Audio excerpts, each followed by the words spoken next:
अध्याय 1। हमारा आदर्श। मैं तुम्हारे मध्य में सेवा करने वाले के समान हूँ। हमारा प्रभु यीशु मसीह इस संसार में मनुष्यों की जरूरतों को बिना थके पूरा एक करने वाले सेवक के रूप में आया। उसने आप हमारी दुर्बलताओं को ले लिया और हमारी बीमारियों को आप उठा लिया। मत्ती 8:17। कि वह मानवता की प्रत्येक आवश्यकता को पूरा कर सके। वह हमारे पाप, अभाग्यपन और बीमारी के बोझ को उठाने आया। उसकी सेवा का उद्देश्य मनुष्य के स्वास्थ्य को बहाल करना था। वह हमें स्वास्थ्य और शांति और चरित्र की सिद्धता प्रदान करने आया। सहायता प्राप्त करने के लिए उसके पास आने वालों को परिस्थितियां और आवश्यकताएं भिन्न भिन्न थीं और उनमें से कोई भी बिना मदद पाए वापस नहीं गया। उसमें से चंगा करने वाली शक्ति की एक धारा बहती थी और मनुष्यों के शरीर, मन और आत्मा को पूरी चंगाई मिलती थी। मुक्तिदाता का काम किसी समय या स्थान तक सीमित नहीं था। उसके तरस की कोई सीमा नहीं थी। चंगाई और शिक्षा देने की उसकी सेवकाई का स्तर इतना बड़ा था कि जो भीड़ उसको घेरे रहती थी, पूरे फिलिस्तीन में ऐसी कोई इमारत नहीं थी जिसमें वह समा सके। गलील की हरियाली भरी पहाड़ियों की चोटियों, राहों, समुद्र के किनारे, आराधनालयों और प्रत्येक उपलब्ध स्थान जहां पर बीमारों को लाया जा सकता था, वहीं पर उसका अस्पताल बन जाता था। प्रत्येक शहर, कस्बा और गांव जहां से भी वह होकर गुजरा, उसने रोगियों पर हाथ रखे और उन्हें चंगा किया। जहां कहीं पर भी उसके संदेश को स्वीकार करने के लिए हृदय तैयार मिले, उसने उन्हें उनके स्वर्गीय पिता के प्रेम का भरोसा दिलाया। पूरे दिन वह उन लोगों की सेवा करता जो उसके पास आते थे। संध्या को उसने ऐसे लोगों पर ध्यान दिया जिन्हें परिवार के पालन पोषण के लिए दिन भर परिश्रम करना पड़ता था। यीशु ने मनुष्यों की मुक्ति के भयंकर बोझ रूपी जिम्मेदारी को अपने ऊपर उठाया। उसे पता था कि जब तक मानवता के सिद्धांतों व उद्देश्यों में निश्चित बदलाव न हो, सब कुछ नाश हो जाएगा। यह उसकी आत्मा का बोझ था और कोई भी उसके बोझ को समझ नहीं सकता था। बचपन, जवानी और प्रौढ़ता तक वह अकेला ही चला फिरा। फिर भी उसकी उपस्थिति में रहना स्वर्ग के समान था। दिन व दिन उसने परीक्षाओं और कष्टों का सामना किया। दिन व दिन उसे बुराई के संपर्क में लाया गया और उसने बुराई की शक्ति के प्रभाव को उनके जीवन में देखा जिन्हें बचाने और आशीषित करने की वह तलाश में था। फिर भी वह न तो असफल रहा और न ही निरुत्साहित हुआ। सारी चीजों में उसने अपनी इच्छाओं को कठोरता के साथ अपने उद्देश्यों के अनुरूप ढाला। उसने प्रत्येक चीज को अपने स्वर्गीय पिता की इच्छा के अधीन करके अपने जीवन को महिमान्वित किया। उसके बाल्यकाल में हो जब उसकी माँ ने उसे रब्बियों के स्कूलों में पाकर उससे कहा, बेटा तुमने हमसे ऐसा व्यवहार क्यों किया? उसने उत्तर दिया और उसके उत्तर में उसके जीवन के कार्यों का मुख्य सिद्धांत पाया जाता है। तुम मुझे क्यों खोजते थे? क्या तुम नहीं जानते कि मुझे अपने पिता के कार्यों में लगे रहना आवश्यक है? लूका 2:48-49। उसका जीवन एक प्रकार का निरंतर आत्मबलिदान था। संसार में उसके पास अपना कहने के लिए कोई घर नहीं था। एक पथिक के समान वह अपने मित्रों की दवा पर निर्भर था।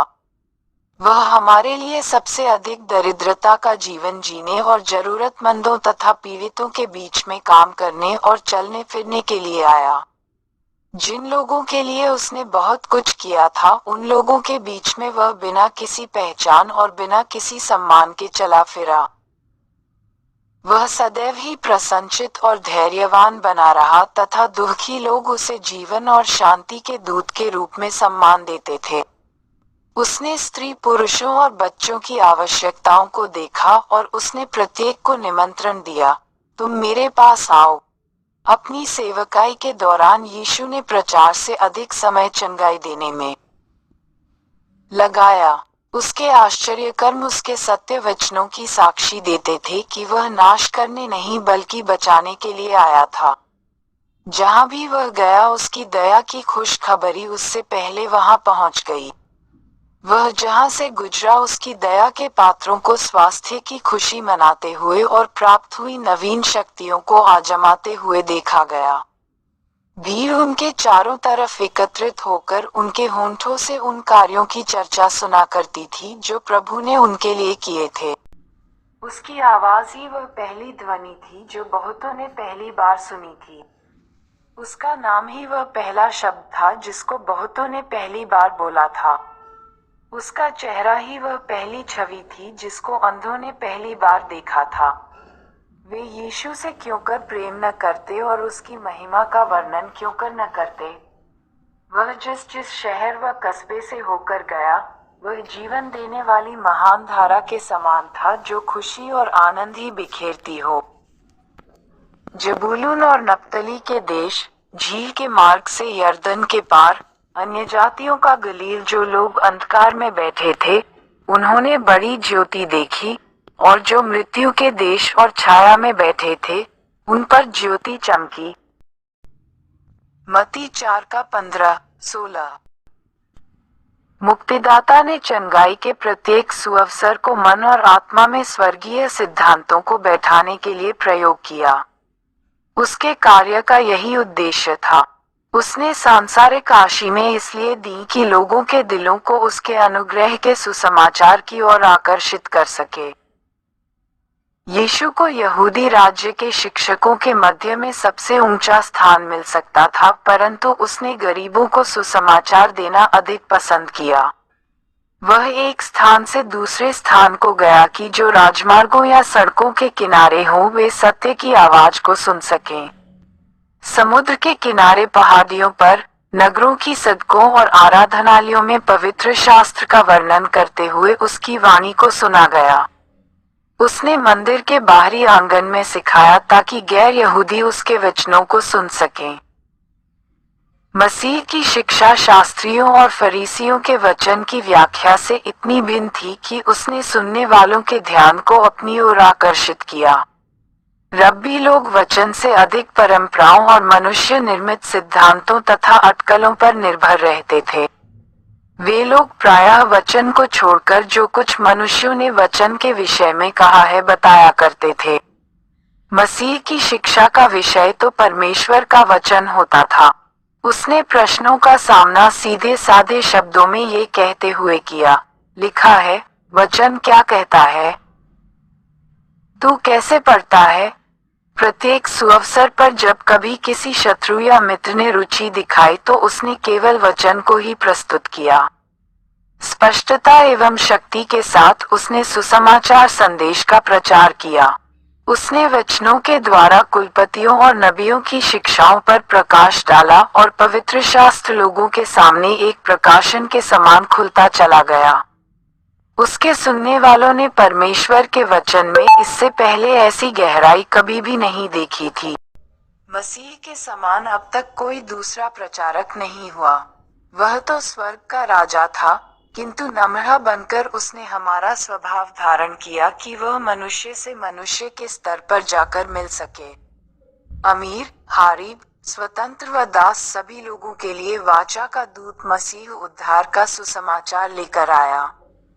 चंगाई देने वाले एक महान व्यक्ति के रूप में उसकी ख्याति पूरे फिलिस्तीन में फैल गई थी। रोगी उन स्थानों पर आ जाते थे जहां से वह होकर जाने वाला होता था कि वे मदद के लिए उससे निवेदन कर सकें।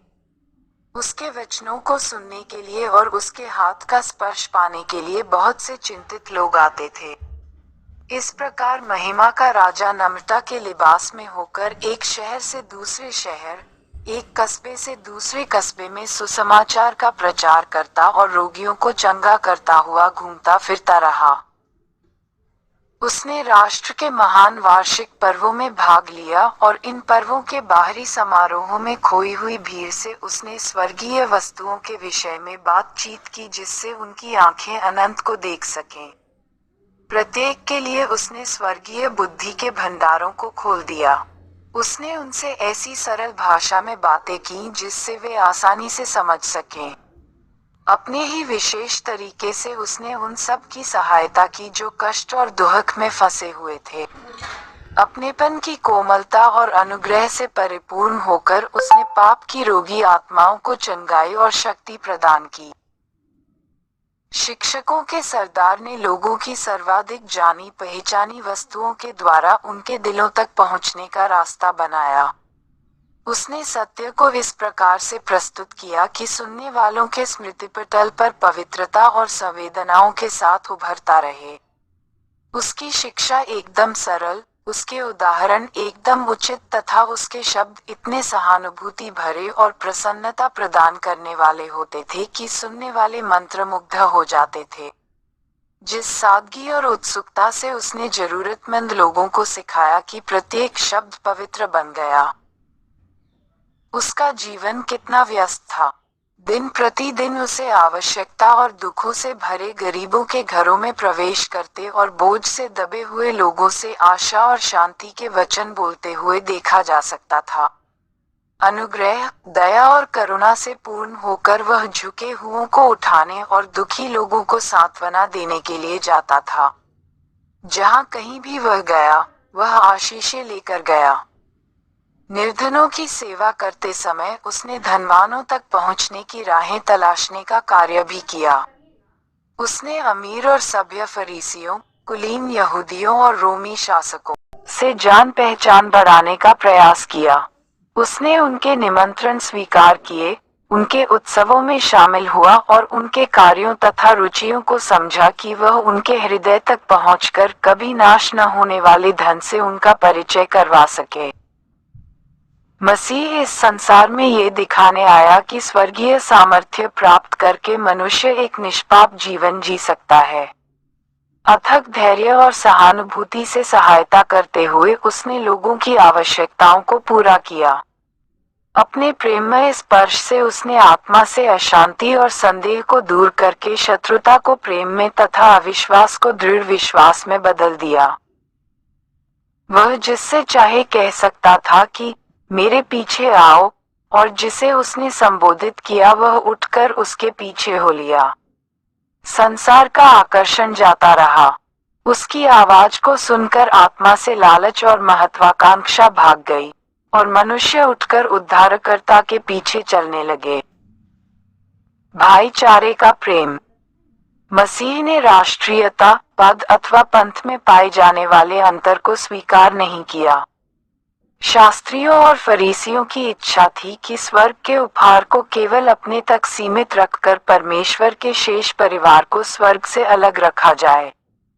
परंतु मसीह बांटने वाली प्रत्येक दीवार को तोड़ने आया। वह ये दिखाने आया कि उसकी दया और प्रेम के उपहार उसी प्रकार से सारी सीमाओं से परे हैं जैसे कि हवा, प्रकाश और बरसात सारी पृथ्वी को तरोताजा करते हैं। मसीह के जीवन ने एक ऐसे धर्म की स्थापना की जिसमें कोई जाति की सीमा नहीं, एक धर्म जिसके द्वारा यहूदी और अन्य जाति, स्वतंत्र और दास सब भाईचारे के ऐसे बंधन में बंधकर परमेश्वर के समक्ष एक समान हो जाते हैं। नीति के किसी प्रश्न ने उसके आंदोलन को प्रभावित नहीं किया। उसने पड़ोसी और अजनबियों, मित्रों और शत्रुओं में कोई अंतर नहीं किया। जीवन के जल के लिए प्यासी आत्मा उसके हृदय को आकर्षित करती थी। वह किसी भी व्यक्ति को मूल्यहीन समझकर उसके पास से आगे नहीं बढ़ गया, परंतु उसने प्रत्येक आत्मा को चंगाई की दवा देने की राह तलाश की। वह किसी भी संगति में क्यों न हो, उसने समय और हालात के अनुसार उचित शिक्षा दी। लोगों द्वारा अपने ही लोगों की अनदेखी और अपमान करने वाली बातों ने उसे उनकी स्वर्गीय व मानवीय हमदर्दी की आवश्यकता के प्रति और अधिक जागरूक बना दिया।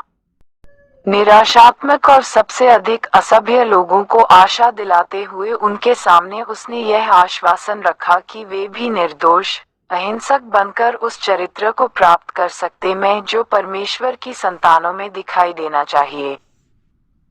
जो लोग राह से भटककर शैतान के नियंत्रण के अधीन आ गए थे तथा जिनमें शैतान के फंदे से बाहर निकलने की शक्ति नहीं थी, ऐसे निराश, बीमार, परीक्षा में पड़े हुए और पतित लोगों से यीशु ने बड़ी कोमलता के साथ दया भरे ऐसे शब्द बोले जिन्हें सरलता से समझा जा सकता था। वह उनसे मिला जो आत्माओं के शत्रु से आमने सामने की लड़ाई लड़ रहे थे। ऐसे लोगों को उसने धैर्य रखने के लिए इस बात का आश्वासन देते हुए प्रोत्साहित किया कि विजय उनकी ही होगी, क्योंकि परमेश्वर के दूत उनके पक्ष में हैं और वे उनको जीत दिलाएंगे। चुंगी लेने वालों की मेज पर वह एक आदरणीय अतिथि की भांति बैठा।